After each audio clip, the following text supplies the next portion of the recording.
Hello student, स्वागत है आपका हमारे यूट्यूब चैनल स्टडी ज्ञान क्लासेस में। तो आज के इस वीडियो में हम आपको जो है क्लास टेंथ का जो साइंस का ये तीसरा लेक्चर है, प्रकाश परावर्तन एवं अपवर्तन का, जो फिजिक्स हम पढ़ा रहे थे। तो फिजिक्स में ये चैप्टर नंबर 10 है, मतलब साइंस का चैप्टर 10 है और फिजिक्स का चैप्टर फर्स्ट है। ये फिजिक्स हम आपको पढ़ा रहे थे। तो इसी में जो ये लेक्चर तीसरा हम आपके लिए लेकर आए हैं, लेक्चर नंबर 3। तो इसमें कुछ ज़्यादा खास नहीं है, इसलिए हमने इसको जो है PDF से यहाँ पर पढ़ाया है। तो चलिए इसमें हम स्टार्ट करते हैं। तो सबसे पहले इसमें आता है लेंस द्वारा प्रतिबिंब बनने के नियम, ठीक है, rules of obtaining image formed by lenses. तो इसमें क्या दिया गया है, किसी लेंस द्वारा किसी वस्तु का प्रतिबिंब बनने के लिए किरण आरेख बनाते समय निम्न बातों, एक मिनट देखिए, अब समझते हैं। यहाँ पर समझते हैं। देखिए, किसी लेंस द्वारा किसी वस्तु का प्रतिबिंब बनने के लिए निम्नलिखित नियमों में, मतलब कि किरण आरेख बनाते समय निम्नलिखित नियमों में दो नियम अपनाए जाते हैं, ठीक है। तो इसमें क्या है, पहला नियम, लेंस के मुख्य अक्ष के समांतर आने वाली आपतित किरण अपवर्तन के पश्चात लेंस के मुख्य फोकस से होकर जाती हुई प्रतीत होती है। जैसे कि इसको हम आपको बना के एक जो है समझाते हैं कि इसमें क्या दिया है, लेंस के मुख्य अक्ष के समांतर। जैसे हम एक लेंस ले लेते हैं, ये देखिए लेंस हम एक बना लेते हैं, ठीक है। तो ये मुख्य अक्ष हो गया लेंस का। इसमें जो है दोनों तरफ केंद्र होते हैं, जैसे कि ये यहाँ पर केंद्र होता है C1, यहाँ पर होता है C2, यहाँ पर जो है फोकस होता है, इसमें भी फोकस दो होते हैं, F2 और F1, ठीक है, F1। तो इसमें क्या दिया है, लेंस के मुख्य अक्ष के समांतर आने वाली आपतित किरण अपवर्तन के पश्चात लेंस के फोकस से, जैसे कि यहाँ से इसके समांतर, लेंस के समांतर जो किरण आती हैं वो अपवर्तन, मतलब कि इसमें से जाने के पश्चात कहाँ से होकर जाती हैं, ये फोकस से होकर जाती हैं, मतलब इस प्रकार से फोकस से होकर जाती हैं। तो यहाँ पर जो है इसका प्रतिबिंब बनता है, ठीक है। तो अब आगे इसमें क्या दिया गया है, दूसरा दिया गया है, लेंस के फोकस से गुजरने वाली आपतित किरण अपवर्तन के पश्चात मुख्य अक्ष के समांतर हो जाती है, ठीक है। लेंस के फोकस से गुजरने वाली आपतित किरण, चलिए जैसे हम एक फिर से लेंस ले लेते हैं, ठीक है। ये उसी प्रकार से यहाँ पर C1, C2, F1 और F2। तो लेंस के फोकस से गुजरने वाली, मतलब कि इस लेंस के अगर कोई किरण फोकस से होकर आती है, तो यहाँ पर जो किरण है वो ऐसी चली जाएगी, समांतर चली जाएगी, ठीक है। इस प्रकार से ये किरण आती है और इस प्रकार से यहाँ से चली जाएगी, ठीक है। इतना समझ गए। अब इसका तीसरा नियम है, लेंस के प्रकाशीय केंद्र से गुजरने वाली किरण अपवर्तन के पश्चात किसी विचलन के शीर्ष, मतलब किसी विचलन के सीधे चली जाती है, मतलब कि लेंस के प्रकाशिक केंद्र से गुजरने वाली किरण अपवर्तन के पश्चात बिना किसी विचलन के सीधी चली जाती है, ठीक है।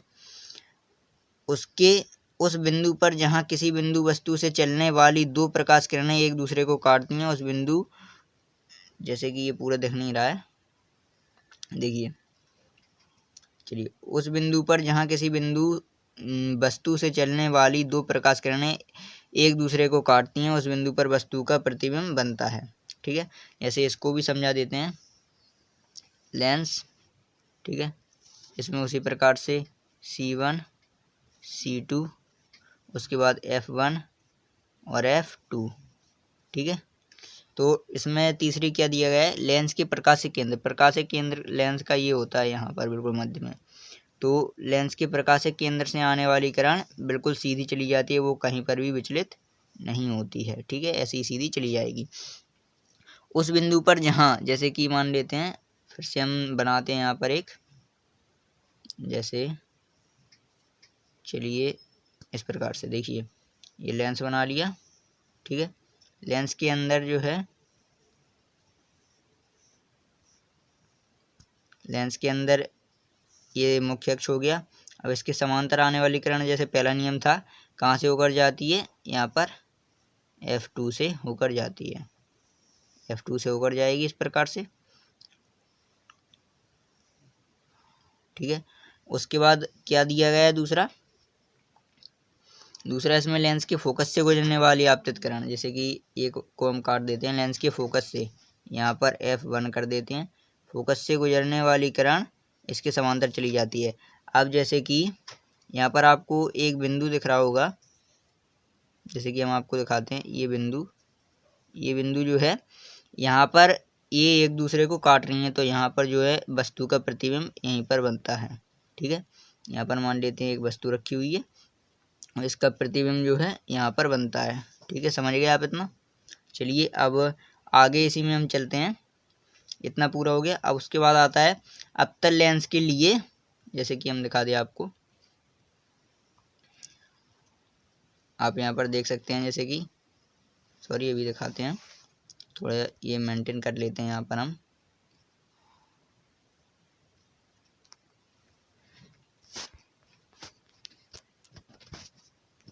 चलिए, तो अवतल लेंस के लिए भी इसी प्रकार सूत्र का निगमन किया जाता है, अतः दोनों प्रकार के लेंसों के लिए यही फॉर्मूला होता है। तो इसका फॉर्मूला हम ये आपको दिखा रहे हैं, यहाँ पर फॉर्मूला है, जैसे कि ये लेंस का फॉर्मूला दिया गया है, क्या है, 1/v minus 1/u is equal to 1/f। ठीक है, ये फॉर्मूला दिया गया है। अब इनमें जो v, u और f क्या है वो आपको बता देते हैं। सबसे पहले जो v होता है वो होता है प्रतिबिंब से दूरी, किसकी, जो प्रकाशिक केंद्र होता है उसकी प्रतिबिंब से दूरी होती है।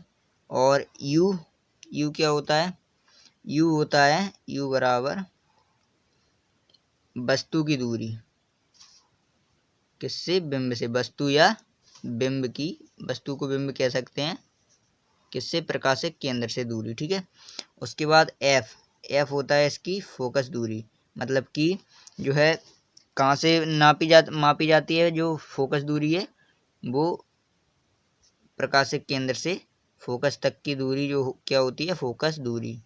ठीक है, इस प्रकार से फोकस दूरी। ठीक है, तो ये आप फॉर्मूला इसका देख लीजिए अच्छे से। ये इसका फॉर्मूला है 1/v minus 1/u is equal to 1/f। तो इसमें जो है, इसमें यहाँ पर ये माइनस लगा हुआ है और अगर यहाँ पर हम प्लस लगा देते हैं तो ये दर्पण का फॉर्मूला बन जाता है। ठीक है, जैसे कि हमने पिछले लेक्चर में आपको बताया है। उसके बाद यहाँ पर जो है आगे इसमें दिया गया है हमें आवर्धन, तो यहाँ पर आवर्धन भी हम आपको पढ़ा देते हैं। चलिए, आवर्धन को हम m से प्रदर्शित करते हैं। तो आवर्धन का फॉर्मूला क्या होता है, प्रतिबिंब की लंबाई, जो प्रतिबिंब की लंबाई होती है उसको हम स्मॉल l से जो है प्रदर्शित करते हैं और वस्तु की लंबाई को हम o से प्रदर्शित करते हैं। तो ये बराबर क्या हो जाता है, लेंस से प्रतिबिंब की दूरी और लेंस से वस्तु की दूरी। ठीक है, समझ गए। तो ये होता है आवर्धन का फॉर्मूला। तो आवर्धन, जैसे कि यहाँ पर शॉर्ट में ये लिखा हुआ है, आवर्धन m बराबर l/o, मतलब कि प्रतिबिंब l होता है प्रतिबिंब की लंबाई और वस्तु की लंबाई होती है o। उसके बाद लेंस से प्रतिबिंब की दूरी होता है यहाँ पर v, और लेंस से वस्तु की दूरी होती है u, जैसा कि अभी हमने आपको बताया था। ठीक है, उसी प्रकार से तो ये आवर्धन खत्म हुआ। ठीक है, अब उसके बाद आगे देखते हैं लेंस के उपयोग। ठीक है, तो लेंस के उपयोग हम समझ लेते हैं। लेंस के उपयोग क्या क्या होते हैं। लेंसों का दैनिक जीवन में बहुत उपयोग है, जैसा कि आप जानते हैं। तो सबसे पहला उपयोग देखते हैं इसका, घड़ी साज घड़ी के पीछे छोटे छोटे पुर्जे देखने के लिए उत्तल लेंस का प्रयोग करते हैं। घड़ी साज कौन होते हैं, जो घड़ियां बनाते हैं दुकानदार, उनको कहा जाता है घड़ी साज। ठीक है, तो वो घड़ी के पीछे जो छोटे छोटे उनके पुर्जे होते हैं उनको देखने के लिए किस लेंस का प्रयोग करते हैं, उत्तल लेंस का। उत्तल लेंस ये मैंने अभी आपको बताया था, ये है उत्तल लेंस। ठीक है, ये मुख्य अक्ष हो जाता है उसका ये। उसके बाद यहाँ पर है, उसके बाद दिया गया है यहाँ पर, देखिए, डॉक्टर आँख तथा कान में बीमारी देखने के लिए उत्तल लेंस का प्रयोग करते हैं। उत्तल लेंस लगता है, मतलब कि जो डॉक्टर होते हैं वो किसी मरीज की आँख या फिर कान में जो है देखने के लिए किस लेंस का प्रयोग करते हैं, उत्तल लेंस का। किस लिए करते हैं, उसका एक रीज़न है कि उत्तल लेंस जो है किसी भी प्रतिबिंब को बड़ा करके दिखाता है। उत्तल लेंस जो है किसी भी प्रतिबिंब को बड़ा दिखाता है। मान लेते हैं अगर कोई साइज इतनी होती है तो उत्तल लेंस में वो आपको इतनी दिखाई देगी, ठीक है, इस प्रकार से, ठीक है। तो ये होता है उत्तल लेंस, इसलिए उत्तल लेंस का प्रयोग किया जाता है। उसके बाद इसमें दिया गया है तीसरे नंबर का जो टॉपिक है, तीसरे नंबर का टॉपिक क्या दिया गया है, उत्तल लेंस का उपयोग फोटोग्राफिक कैमरा, मतलब फोटोग्राफिक कैमरा, जो फोटोग्राफी कैमरे होते हैं, सूक्ष्मदर्शी, दूरदर्शी तथा अन्य प्रकाशिक यंत्रों में किया जाता है। मतलब कि सूक्ष्मदर्शी आप जानते हैं, जो जिससे कि माइक्रोस्कोप बोलते हैं जिसको, सॉरी थोड़ा मैं बोल नहीं पा रहा हूँ, तो उसमें प्रयोग किया जाता है। उसके बाद चौथा टॉपिक है मानव नेत्र में उत्पन्न दृष्टि दोष का निवारण उचित फोकस दूरी के लेंसों का उपयोग करके किया जाता है। मतलब कि मानव नेत्रों में जो अपनी और हमारे, जैसे कि हम लोगों की आंखों में जो है ये प्रॉब्लम आ जाती है कि किसी को दूर दृष्टि दोष और निकट दृष्टि दोष हो जाते हैं, कि किसी को दूर की वस्तु दिखाई नहीं देती है और किसी को पास की नहीं दिखाई देती है। तो उसमें जो है उचित फोकस दूरी, मतलब कि जिसके लिए जितनी फोकस दूरी होती है वो मशीन से जांच करके डॉक्टर्स बताते हैं, ठीक है। उसके बाद टॉपिक आता है जो हमें इस चैप्टर में वैसे ज़्यादा पढ़ना नहीं है उस टॉपिक के बारे में, लेकिन फिर भी उसको थोड़ा बता देते हैं, ज़्यादा नहीं है। जैसे कि आता है प्रिज्म, कि प्रिज्म क्या होता है, ठीक है। तो प्रिज्म इसमें हम आपको बताएंगे। प्रिज्म होता है इस प्रकार का, जो है एक कांच का टुकड़ा होता है तिकोने टाइप का। इसमें जो है एक किरण आती है, अगर जैसे कि इसमें एक किरण आती है श्वेत किरण, श्वेत मतलब सफ़ेद किरण अगर इसके अंदर आती है तो ये क्या करता है उसका, देखिए ऐसे अगर सफ़ेद किरण आती है तो यहाँ पर सफ़ेद किरण जो है वो 7 अलग अलग जगहों पर परिवर्तित हो जाती है, 1 2 3 4 5 6 और 7। मतलब कि जैसा कि आपको चित्र में दिख रहा होगा, यहाँ पर देखिए एक ये हो गई, एक ये हो गई, एक ये हो गई, एक ये हो गई, ये हो गई, ये हो गई, ये हो गई, इस प्रकार से ये होती हैं 7 किरण। लाल, नारंगी, पीला, हरा, नीला, इस प्रकार से जो है इसके 7 कलर होते हैं, ठीक है। ये जो पर्दा दिया गया है इसको हम पर्दे पर प्राप्त कर सकते हैं। उसके बाद अगर इन रंगीन किरणों को वापस इसी में भेजा जाए, अगर वापस इसी में इनको भेजा जाए तो ये दोबारा से श्वेत प्रकाश का रूप जो है ग्रहण कर लेती हैं, ठीक है। तो आप समझ गए। आई होप आप लोगों को ये समझ में आया होगा, और अगर आपको अच्छे से ये समझ में आया है और अगर आपको इसके PDF जो है चाहिए हैं तो उसके लिए आपको टेलीग्राम, हमारे जो टेलीग्राम का लिंक आपको डिस्क्रिप्शन में मिल जाएगा, वहाँ से आप हमारे टेलीग्राम को ज्वाइन कर सकते हैं। वहाँ पर आपको इसके और सभी जो चैप्टर्स हैं उनके PDF बिल्कुल टाइमली मिलते रहेंगे, सारे चैप्टर्स। और हमारे चैनल को सब्सक्राइब भी कर लेना अगर अभी तक आपने सब्सक्राइब नहीं किया है तो, क्योंकि इस चैनल पर हम आपको बहुत ही अच्छी तैयारी करवा रहे हैं बोर्ड एग्जाम की। और उसके बगल में जो बेल आइकन आता है उसको दबा देना और इस वीडियो को लाइक ज़रूर कर देना, ताकि हम ऐसे ही वीडियो आपके लिए लाते रहें, हमें मोटिवेशन मिलता है आपके लाइक करने से। Okay, thank you.